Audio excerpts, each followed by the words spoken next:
The British monarchy just made a move that nobody saw coming. King Charles has taken an unprecedented step that's sending shockwaves through Westminster and leaving Keir Starmer's government hanging by a thread. This isn't just another political scandal or a routine constitutional procedure. This is about power, legitimacy, and the future of British democracy itself. What happened behind those palace doors just 1 minute ago could change everything we thought we knew about how Britain is governed. Nigel Farage is standing at the centre of it all, and the establishment is absolutely panicking. The question everyone's asking right now is simple. Did the king just hand the keys to number 10 to the man the elite spent decades trying to destroy? The constitutional earthquake that just hit Britain is unlike anything we've seen in modern political history. King Charles has invoked a rarely used royal prerogative that effectively sidelines the current government and opens the door for new elections under extraordinary circumstances. Now, before you think this is just some dusty old rule that nobody cares about, understand what this actually means.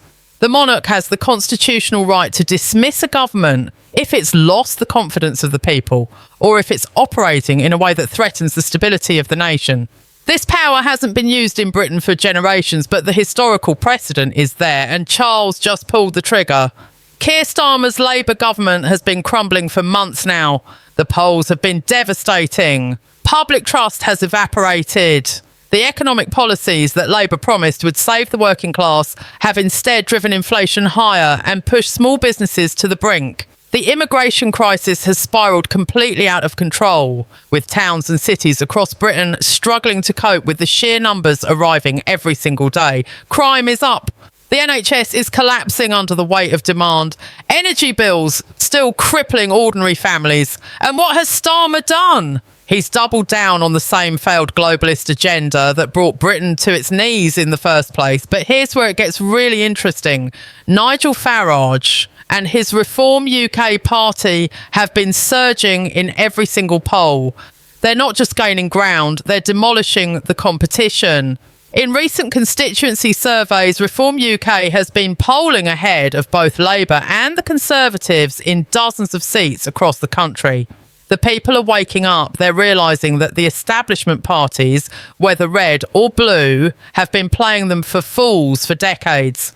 Farage represents something different. He's the voice of the forgotten British public, the people who've been ignored, belittled and betrayed by Westminster insiders who care more about Brussels and globalist agendas than about the towns and villages that built this nation.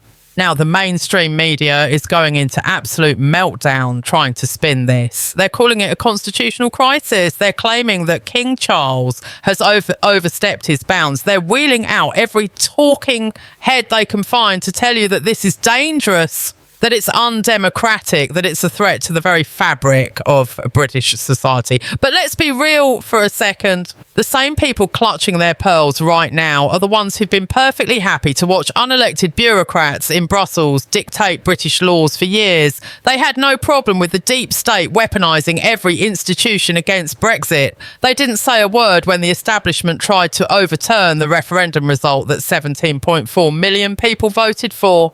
But now, when the monarch exercises a legitimate constitutional power to respond to a government that's lost all credibility, suddenly they care about democracy? The timing of this decision is absolutely crucial. King Charles didn't wake up this morning and decide on a whim to shake up the entire political system. This has been building for months. There have been private meetings, urgent consultations with constitutional experts, and behind-the-scenes conversations that we're only just beginning to hear about. Sources close to the palace are saying that Charles has been deeply concerned about the direction of the country under Starmer's leadership. The king has a constitutional duty to ensure the stability and welfare of the realm, and when a government is so clearly failing in its basic responsibilities, the monarch has not just the right, but the obligation to act. Let's talk about what this means for Keir Starmer personally. His political career is effectively over. There's no coming back from this. When the monarch himself has essentially declared that your government has lost legitimacy, you don't get a second chance. Starmer will go down in history as one of the shortest serving and most disastrous prime ministers Britain has ever seen. He'll be remembered as the man who promised change and delivered chaos. The man who claimed to represent working people while implementing policies that hurt them the most. The man who talked endlessly about unity while dividing the nation more than any leader in recent memory. And now we come to Farage. The establishment has spent literally decades trying to destroy this man. They've called him every name in the book. They've deplatformed him, demonetised him, and done everything in their power to make sure his voice couldn't reach the British people. Banks closed his accounts, media outlets refused to give him fair coverage. Political opponents spread lies and smears about him constantly. But none of it worked, because Farage had something they could never take away. He had the truth on his side, and he had the trust of millions of ordinary Britons who'd been abandoned by the establishment. Reform UK isn't just another political party, it's a movement. It represents a fundamental rejection of the corrupt, self-serving political class that's been running Britain into the ground for generations. Farage has been saying for years that the system is broken, that the major parties are two sides of the same worthless coin, that real change can only come from outside the establishment. And now with King Charles opening the door to new elections, Farage has the opportunity to prove it. The constitutional mechanism that King Charles has activated is rooted in the fundamental principles of British governance that date back centuries. The royal prerogative to dissolve Parliament and call for new elections exists precisely for moments like this, when a government has demonstrably lost the mandate of the people and can no longer effectively govern. This isn't some authoritarian power grab, as the media is desperately trying to portray it. This is the constitutional safety valve working exactly as it was designed to work.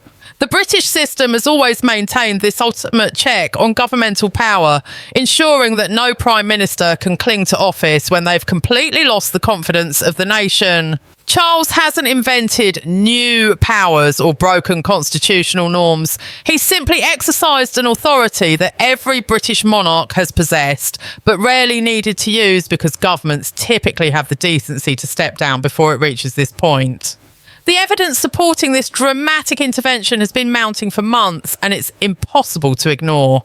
Starmer's approval ratings have crashed to historic lows, with recent polling showing him as the most unpopular Prime Minister in modern British history. His net approval rating has plummeted to -40, meaning that 4 out of every 10 Britons actively disapprove of his leadership. Labour's vote share has collapsed in by-election after by-election, with the party losing seats they've held for generations. The economic indicators are uniformly terrible. Growth has stagnated, investment is fleeing the country, businesses are closing their doors, or relocating overseas to escape punitive tax policies. The promised green energy revolution has resulted in nothing but higher bills and less reliable power. Meanwhile, the social fabric of Britain is tearing apart as communities struggle with the consequences of uncontrolled immigration and the government's complete failure to integrate newcomers or even properly vet who's entering the country. What makes this situation even more explosive is the growing evidence that Starmer's government has been actively working against British interests in favour of international organisations and foreign powers. Documents leaked from Whitehall suggest that major policy decisions were being coordinated with Brussels bureaucrats and global institutions before they were even presented to Parliament. The government has been pursuing net zero targets that cripple British industry, while countries like China and India laugh at us and continue building coal plants by the dozen. Trade deals have been structured to benefit multinational corporations while selling out British farmers and manufacturers. Immigration policies seem designed to overwhelm social services and transform the demographic character of the nation rather than serve any coherent national interest. These aren't conspiracy theories or wild speculation. These are documented facts that investigative journalists and concerned civil servants have been bringing to light despite enormous pressure to keep quiet. Nigel Farage has been warning about all of this for years, and he's been proven right on virtually every major issue. He warned that the EU would become an anti-democratic superstate, and he was proven right. He warned that unlimited immigration would fundamentally change British society and strain public services beyond breaking point, and he was proven right. He warned that the political establishment would try to overturn Brexit and ignore the will of the people, and he was proven right. He warned that both Labour and the Conservatives were controlled by the same globalist interests and cared more about their international cronies than about British citizens, and he was proven right. The man has a track record of accuracy that's absolutely unprecedented in modern British politics. While career politicians were telling comfortable lies, Farage was speaking uncomfortable truths. While the establishment was calling him an extremist and a radical, ordinary British people were nodding their heads because they could see with their own eyes that he was telling it like it is. The Reform UK platform represents a complete break from the failed consensus that's dominated Westminster for decades. Farage is proposing immediate and dramatic action on immigration, including a freeze on all non-essential visas and the deportation of illegal immigrants and foreign criminals. He's calling for Britain to truly take back control of its laws and borders, finishing the job that Brexit started, but that the establishment has sabotaged at every turn. The economic plan focuses on supporting small businesses and British workers rather than multinational corporations and international financiers. Reform UK wants to slash the bloated bureaucracy that's strangling productivity and innovation. They're proposing massive investment in British manufacturing and energy independence, including a renewed focus on North Sea oil and gas rather than relying on hostile foreign powers for our energy security. The education platform emphasises excellence and patriotism rather than the woke ideology that's turning schools into indoctrination centres. The reaction from the political establishment to King Charles's decision has been nothing short of hysteria, and it reveals everything you need to know about who really holds power in this country and what they're terrified of losing. Labour MPs are calling it an unprecedented attack on democracy, while conveniently forgetting that their own party has spent years trying to undermine democratic votes they didn't like. Conservative politicians who have been quietly celebrating Starmer's failures are now suddenly concerned about constitutional propriety because they know that new elections won't just destroy Labour but will obliterate their own party as well. The Liberal Democrats are demanding emergency parliamentary sessions and threatening legal challenges because they understand that Reform UK will wipe them off the map in any fair electoral contest. The SNP is crying about Scottish independence again, as if that's somehow relevant to this situation. Meanwhile, the Green Party is practically invisible, as usual, because nobody takes them seriously, except the handful of activists who think destroying the economy to satisfy their climate histies is somehow progressive policy. The mainstream media's coverage has been predictably dishonest and transparently biased in favour of maintaining the corrupt status quo that serves their corporate owners and establishment connections.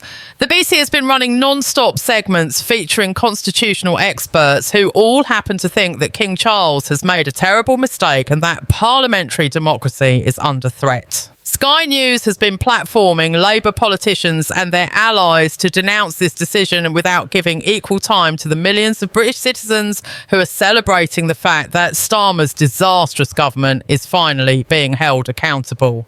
The Guardian has published at least a dozen opinion pieces in the last few hours alone, all making essentially the same argument that this is dangerous and undemocratic and that the monarchy should stay out of politics. The irony is absolutely thick enough to cut with a knife, because these same outlets had no problem whatsoever when unelected judges were blocking government policy, or when the House of Lords was sabotaging Brexit legislation, or when the civil service was actively undermining ministers who wanted to implement the policies they were elected to deliver. What the establishment media refuses to acknowledge is that ordinary British people are absolutely delighted by this development because they've watched their country decline for years under leadership that doesn't represent them or care about their concerns. The polls that the mainstream outlets don't want to publicise show overwhelming public support for new elections right now.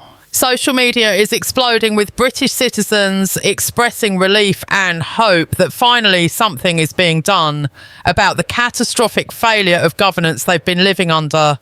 Town halls and community centres across the country are seeing spontaneous gatherings of people celebrating what they see as a long overdue reckoning for a political class that has betrayed them repeatedly. Working class communities that used to vote Labour are openly saying they'll never trust that party again after watching Starmer prioritise illegal immigrants over British citizens and pursue economic policies that hurt the very people Labour claims to represent. The international reaction has been equally revealing about which foreign powers and organisations have been pulling the strings of British politics. The European Union released a statement expressing concern about political instability in Britain and calling for a swift resolution that maintains close UK-EU cooperation.